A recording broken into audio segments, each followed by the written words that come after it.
அடுத்து இணைகின்ற திருக்குறள் தொண்டர் திருமதி சிவகாமி சண்முகசுந்தரம் சென்னையிலிருந்து. வாருங்களம்மா. தமிழுக்கு முதல் வணக்கம். சங்கத்தமிழ் இலக்கிய பூங்காவிலிருந்து ஜெர்மன் தமிழருவி வானொலி நேயர்கள் அனைவருக்கும் சிவகாமி சண்முகசுந்தரத்தின் தமிழ் வணக்கம். நைனே விஜயனையா வணக்கம். வணக்கம் அம்மா. நலமா இருக்கீங்களா? ஆமாம், நீங்கள்?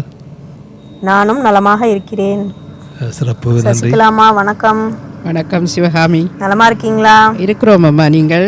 ஆமாம் அம்மா, நானும் நலமாக இருக்கிறேன். நன்றி நன்றி நன்றி. இன்றைய தலைப்பு உதவும் உள்ளம் கொள்வோம். உதவும் உள்ளம் கொள்வோம். பலன் எதிர்பாராது அடுத்தவருக்கு உதவி செய். பன்மடங்காய் திரும்ப கிடைக்கும் என்பது மெய். வாடிய பயிரை கண்டபோதெல்லாம் வாடிய நெஞ்சம் அன்னதானம் செய்ய போகும் பட்டினி பஞ்சம். அன்னதானம் செய்ய போகும் பட்டினி பஞ்சம். கேட்காமலே செய்யும் உதவி மகிழ்வை தரும். கேட்டும் கிடைக்காவிட்டால் வருத்தம் வரும். நாம் செய்யாமல் நமக்கு கிடைக்கும் உதவி விண்ணுக்கும் மண்ணுக்கும் ஈடாகாது உறுதி. பிள்ளைக்கு வழிகாட்ட நீதிக்கதை சொல்லும் பாட்டி. அழுகின்ற குழந்தைக்கு தூங்க உதவும் தாலாட்டி.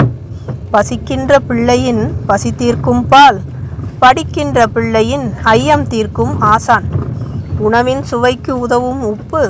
ஒல்லும் வகையால் உதவும் நட்பு. உயிர்கள் இயங்க உதவும் அருணன். தாகம் தீர்க்க மழை தரும் வருணன். அறவழியில் செய்யும் உதவி இன்பம். பிற வழியில் செய்வதால் வரும் பாவம். உள்ளமே என்றும் உதவும் கரமாயிரே. உதவும் வாய்ப்பு வரும் பொறு. உள்ளமே என்றும் உதவும் கரமாயிரு. உதவும் வாய்ப்பு வரும் வரை பொறு. செய்பவருக்கு உதவி கடுகளவு. பெறுபவருக்கு ஆகுமே கடலளவு. செய்பவருக்கு உதவி கடுகளவு. பெறுபவருக்கு ஆகுமே கடலளவு. எனவே உதவும் உள்ளம் கொள்வோம். ஒல்லும் வகையெல்லாம் உதவி செய்வோம். எனவே உதவும் உள்ளம் கொள்வோம். ஒல்லும் வகையெல்லாம் உதவி செய்வோம்.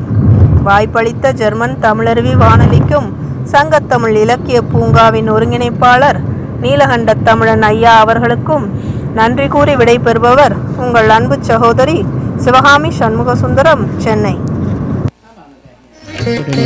கவிஞர் சிவகாமி அவர்கள் பலன் எதிர்பார்க்காமல் உதவும்.